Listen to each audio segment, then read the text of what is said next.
Assalamualaikum warahmatullahi wabarakatuh. Apa khabar semua? Salam sejahtera. Selamat kembali ke channel Mystic Horror untuk mendengar kisah-kisah seram.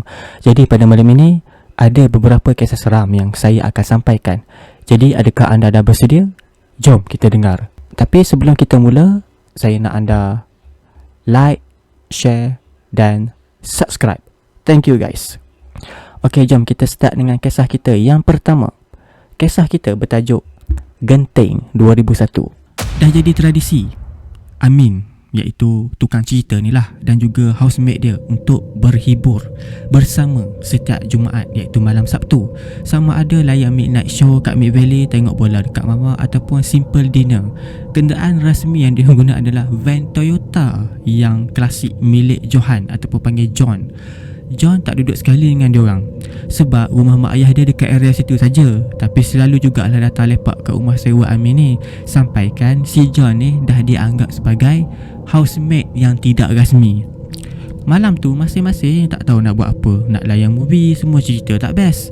Nak tengok bola, season EPL dah habis. Jadi semua decide nak makan dekat balakong. Lepas tu balik kat rumah main PS1 dekat rumah sewa.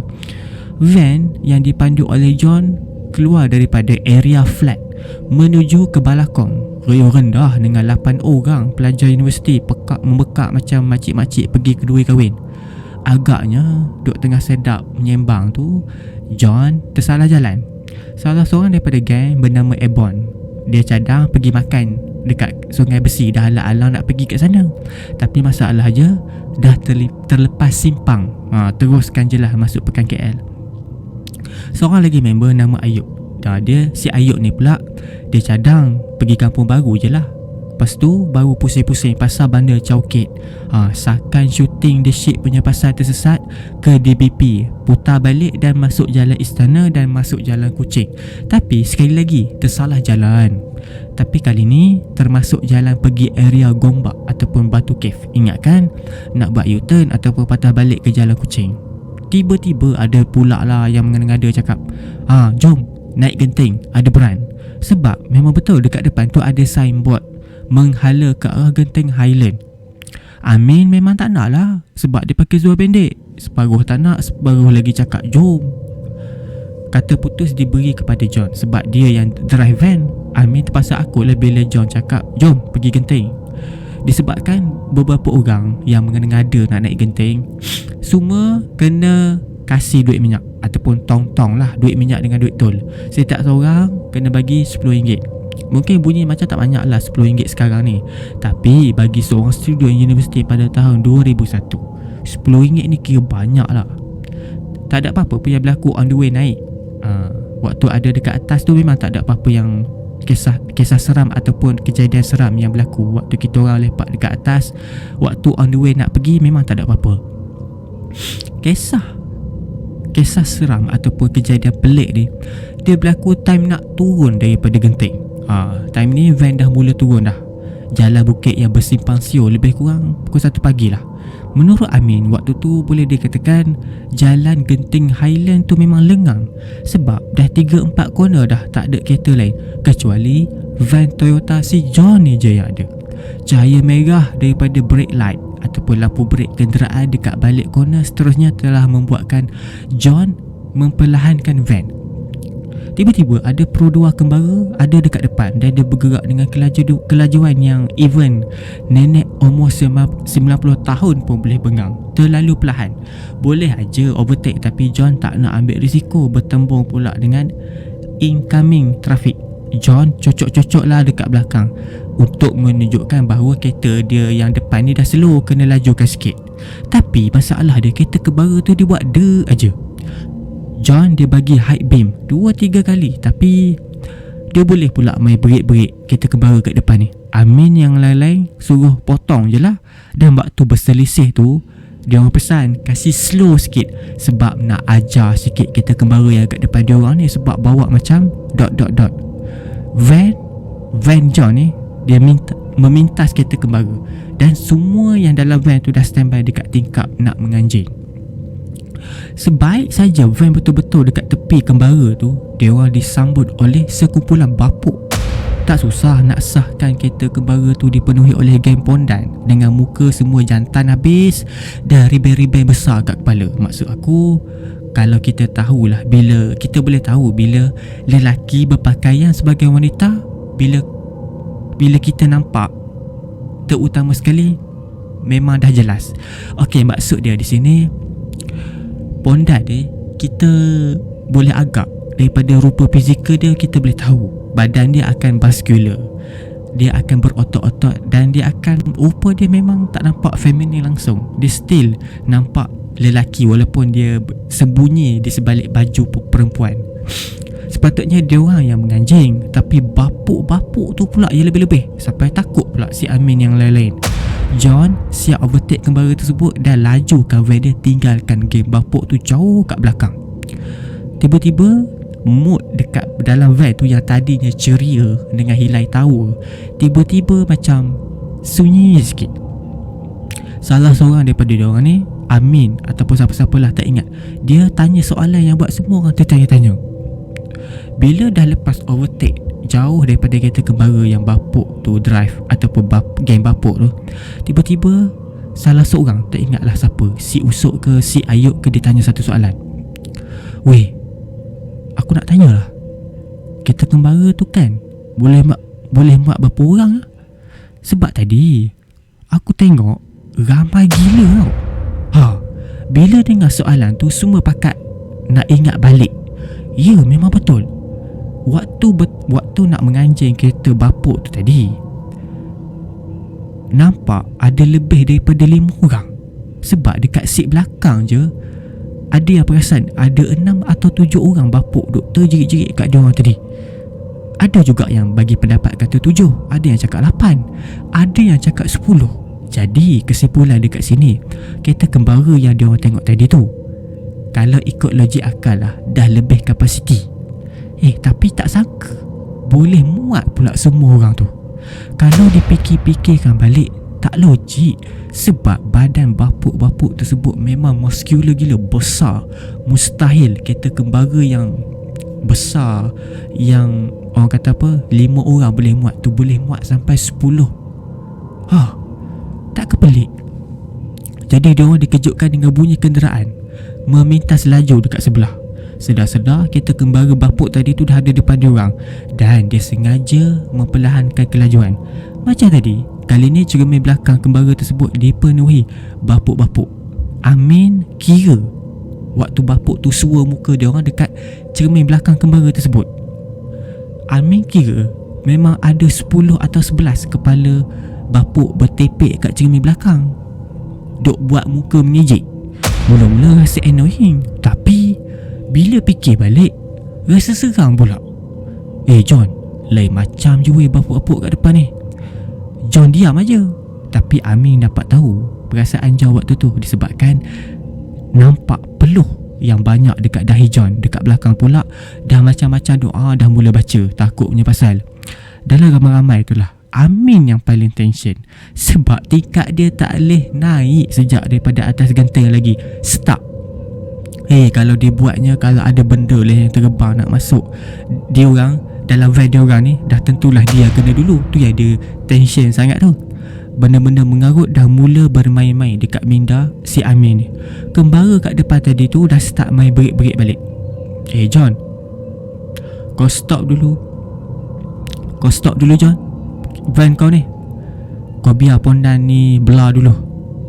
Dekat satu corner ada satu extra space lah untuk emergency stop, dan van Toyota Sijon ni berhenti lah kat situ. Amin yang lain-lain tengok kembara bapuk meneruskan perjalanan. Rasa lega semuanya bila kereta kembara tersebut dah mula meninggalkan dia orang dan dah masuk corner. Limpahan lampu merah dalam kegelapan malam dah membuatkan semua tersentak ataupun kelang kabut.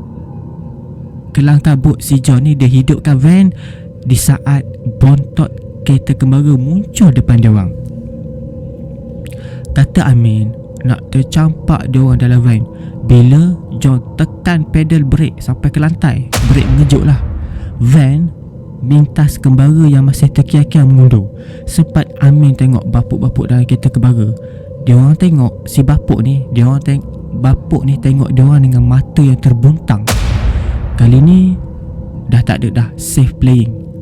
Van Toyota John meluncur selaju-lajunya turun Bukit Genting Highland.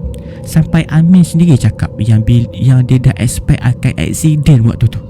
Mengetahui betapa tegangnya keadaan pada waktu tu, tak ada siapa pun komplain tentang laju. Semua dah tak sanggup nak deal dengan geng bapuk kembara. Kelajuan dah mula dislowkan sikit. Sebaik saja van masuk highway. Sekali lagi dia tarik nafas lega. Maka suasana yang tegang tadi tu dah rasa reda balik. Gelak ketawa dah mula penuh ruang van, dengan masing-masing menyembang pasal momen yang menakutkan tadi. Ditambah pula dengan misterius kembara tu. Momen itulah yang mula menyembang dalam van. Somebody in the group tiba-tiba bring up the big elephant in the room. Okay, maksud dia tadi keadaan agak tegang sebab semua panik disebabkan kereta kembara bapuk tu macam mengganggu dia orang. Dia orang jadi takut. Daripada nak menganjing, tiba-tiba jadi takut. Tapi sekarang ni bila keadaan dah reda, dia orang semua dah sambung balik gelak ketawa, dah mula happy balik lah. Tiba-tiba ada salah seorang yang buat satu persoalan. Korang rasa tak yang bapuk-bapuk yang kita nampak tadi tu mungkin bukan orang? Bila persoalan ni diajukan oleh salah seorang member yang dalam van ni, suasana sunyi dah mula menghimpit. Walaupun sekejap je scene menakutkan tu yang dengan geng bapuk tadi tu, tapi dah cukup untuk meninggalkan kesan yang trauma. Dan Amin and the gang masing-masing dah mula sentak bila ada kereta kat sebelah. Jadi gelabah tak tentu pasal. Sebab apa? Risau, takut bertembung dengan kembara bapuk tu tadi. Van masuk terowong Genting Sepah. Lagi separuh nak keluar turun, tiba-tiba ada high beam berkali-kali daripada belakang. Jadi semua pelik, kenapa pula ada lampu high beam ni? Sebab dia orang dah duduk dekat line kiri. John pun dengan naifnya tukar balik line kanan, ingatkan nak bagi laluan. Tapi kereta kat belakang pun follow sekali tukar line dan main high beam lagi. Malaun betul lah kereta belakang ni. Jadi si John ni dia pasang hazard light dan kelajuan dikurangkan. Ingatkan kereta belakang akan lintas dia orang, tapi sangkaan dia orang meleset.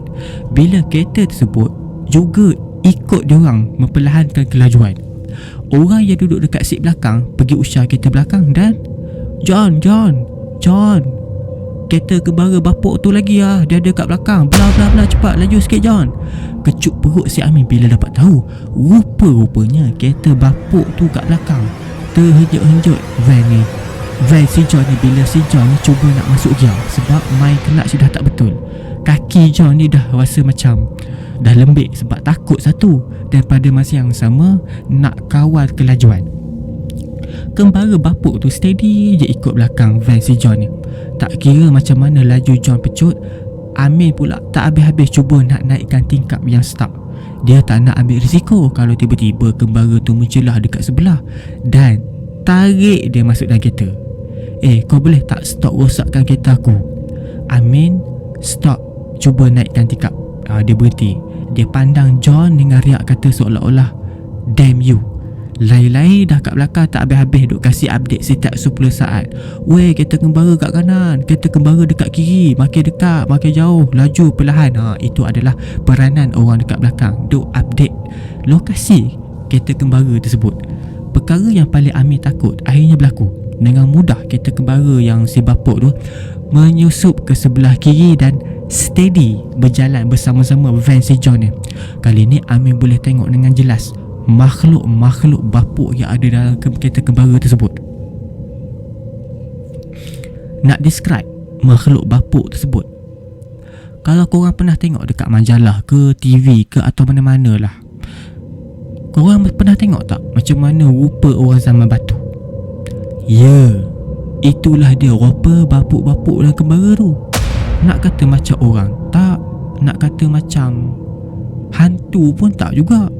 Masa aku dengar cerita Amin ni, aku boleh imagine lah bapuk dalam cerita ni macam orang zaman Paleolitik ataupun zaman Mesopotamia ataupun zaman batu lah, zaman Flintstone punya orang. Anyway, bapuk-bapuk memang baju dia colourful habis, macam monyet-monyet sarkis yang di make upkan. Lepas tu gelak ramai-ramai tengok Amin and the rest. Sempat juga si Amin dengar bapuk-bapuk tu bertutur dalam bahasa yang tak dipahami dia. Sikit demi sikit kereta kembara tu dah menghampiri sisi van ni. Budak-budak dekat belakang dah start menjauhi tikap. Amin pula nak mengesot pun tak boleh sebab dia dekat sebelah tikap. Sebab dia duduk dekat seat depan, jadi dia dah tak ada arah nak ke mana. Tiba-tiba salah seorang daripada geng bapuk tu dia cekam pintu seat depan. Apa lagi melompat si Amin ni pergi kat seat belakang. Punyalah kuat si bapuk yang pegang pintu van tu sampai pecah cover plastik pintu dia genggam. Tuan punya tangan kemudian keluar daripada tingkap cermin kereta kembara. Gila tak gila lah bapuk tu, kata Amin. Dia boleh berdiri kat tengah-tengah, balancing between pintu van dan kembara, dan menari-nari sambil terjerit-jerit. Dalam van ada yang suruh John kasih jatuh je bapuk tu, dan ada juga yang cakap jangan, nanti tak pasal-pasal jadi kes cubaan membunuh pula. Bila dah yang lain dalam kembara dah start manjat keluar tikap nak buat kerja gila tu juga, John kasih balas ke sebelah kanan dan tergolek lah bapuk tersebut tengah-tengah highway. Amin yang masih dekat belakang, dia tengok daripada cermin pandang belakang. Kereta kembara dekat belakang berhenti tengah highway dan slow-slow hilang daripada pandangan. Time goes by. Amin yang lain-lain tarik nafas lega bila nampak bandar KLCC ataupun bandar KL lah. Jadi diorang dah anggaplah settle lah kejadian tadi, sebab kalau kembara tu nak catch up rasa tak terkejar dah kot. Van Toyota menyusuri lebuh raya utara selatan yang agak lengang nak pergi ke Serdang.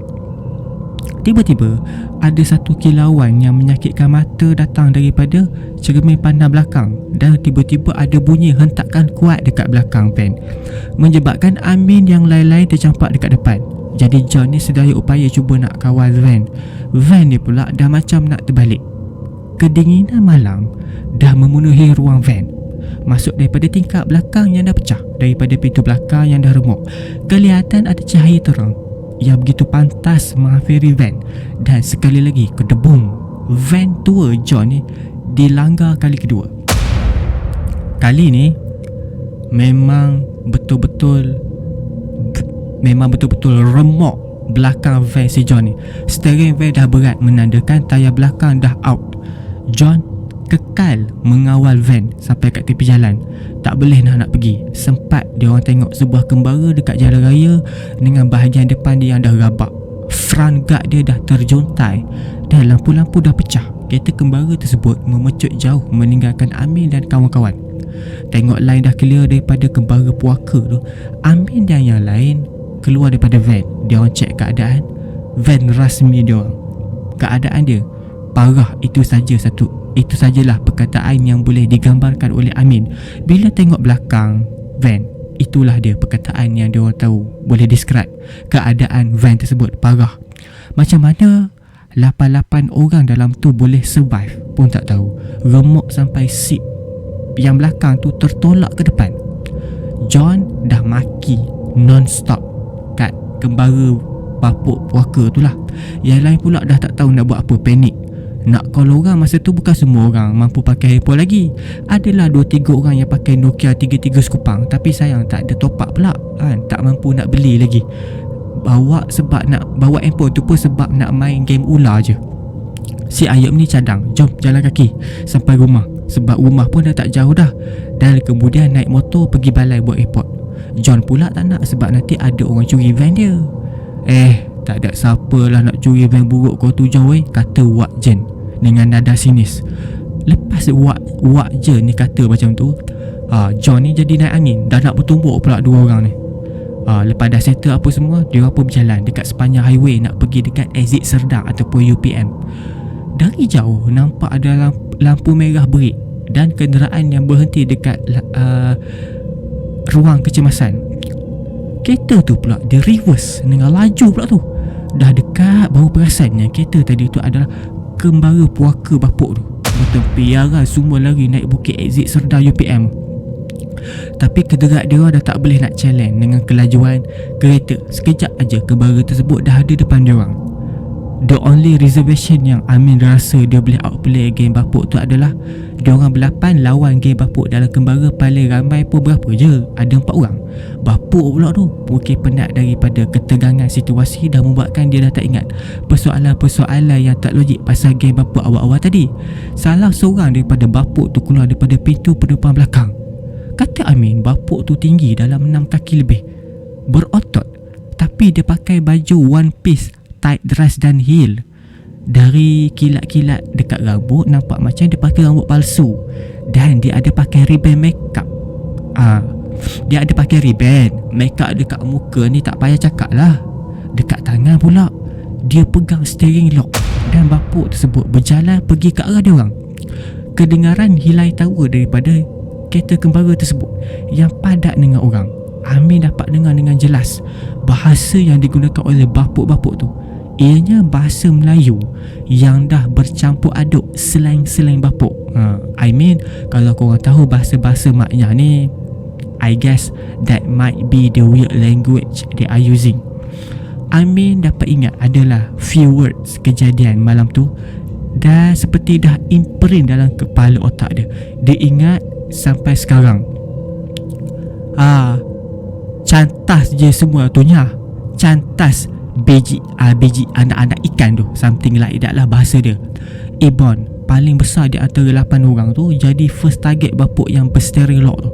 Amin tengok semua dah standby. Maybe sebab seorang je, so bolehlah kau team lagi dengan mereka yang 8 orang.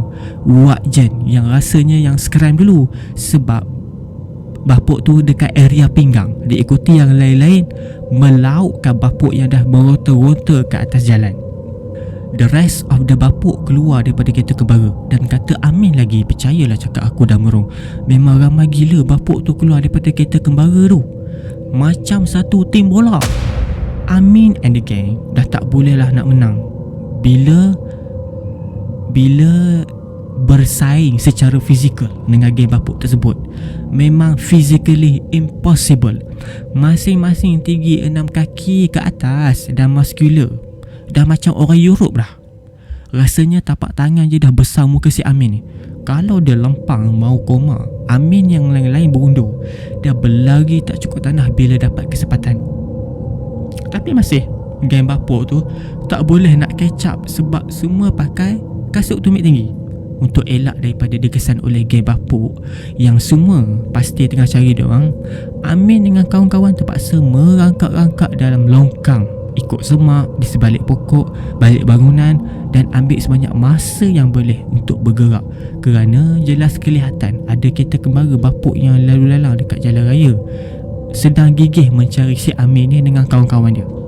Dipendekkan cerita, dia orang sampai ke rumah sewa. Itu pun dah dekat nak azan subuh. Dah rehat lebih kurang ke 8 student tu, dia orang pergilah balai buat report. Nasib tak baik dia orang wasil bila van Toyota kesayangan si John ni tinggal rangka saja, yang lain dah rentung. Kemungkinan besar van yang John bawa tu yang tersadai dekat tepi highway tu dah kena bakar oleh geng bapuk tersebut. Jadi hidup mesti diteruskan. 8 tahun dah berlalu. Amin yang lain-lain dah graduate. Kesibukan kerjaya dan kehidupan yang baru dah membuatkan masing-masing lost contact dengan old team. Apa yang membuatkan si Amin ni cari aku untuk kongsi pengalaman aneh dia? Waktu ni rakaman pada tahun 2009. Amin ni sebenarnya adalah mutual friend melalui housemate aku masa tu. Dan dia tahu aku ni rajin duk kumpul cerita hantu. Adalah 3 hari sebelum dia dihubungi Hazim, salah seorang daripada geng yang terlibat waktu malam kejadian.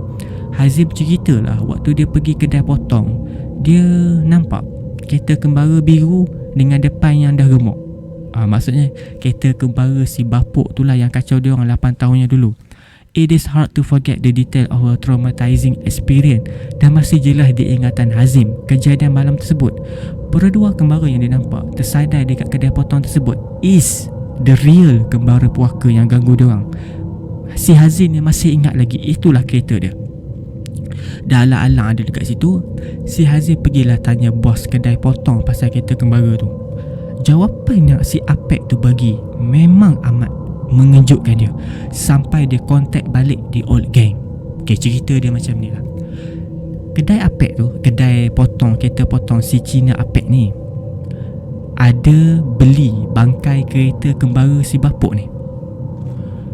Bila ditanya oleh si Hazim ni, si Apek ni pun buka cerita. Sebenarnya kereta bapuk yang ganggu dia orang dekat Genting pada malam tu, kereta tersebut sebenarnya dah terlibat dalam kemalangan maut.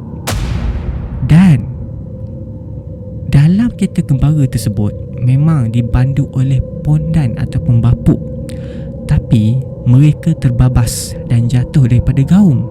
Kesemua bapuk yang naik kereta dalam tu mati serta-merta, dan kereta tersebut berjaya ditarik keluar daripada gaung.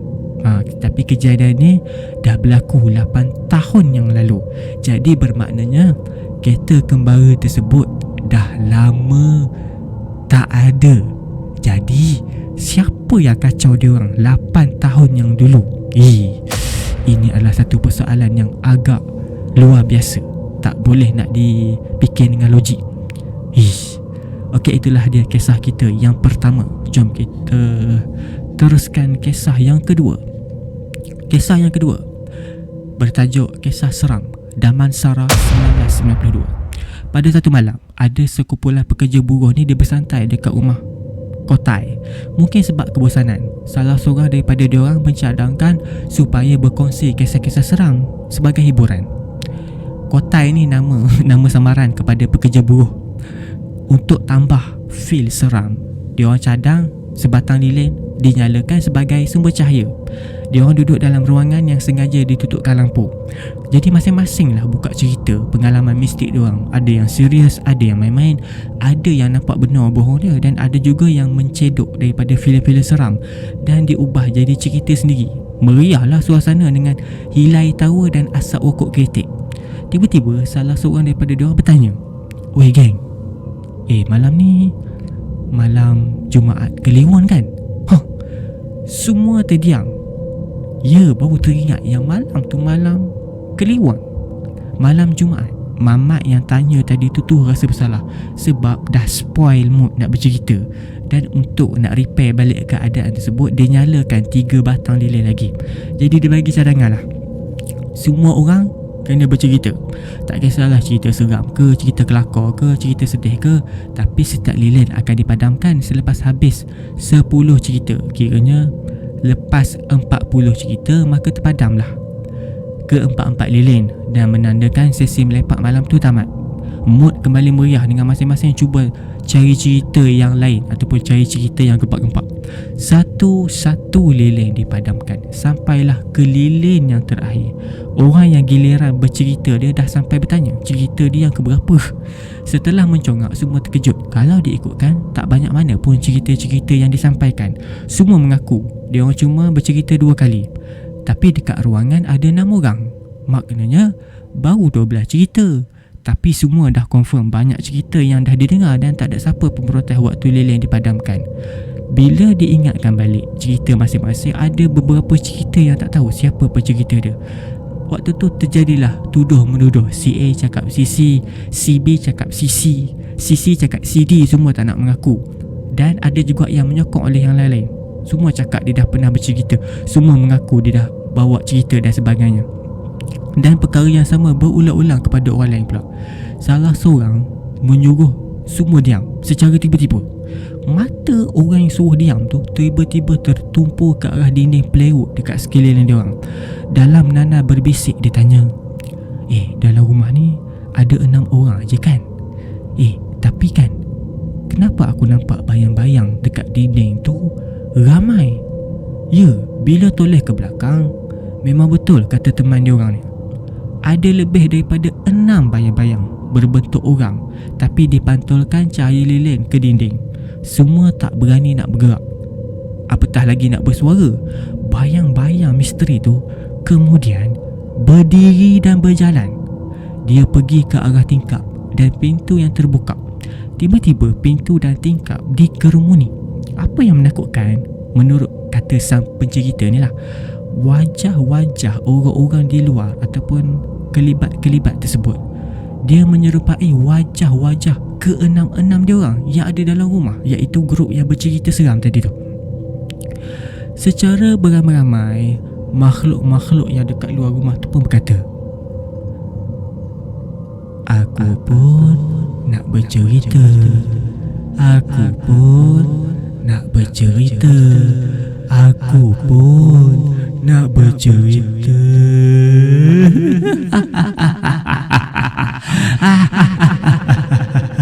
Aku pun nak bercerita macam korang juga.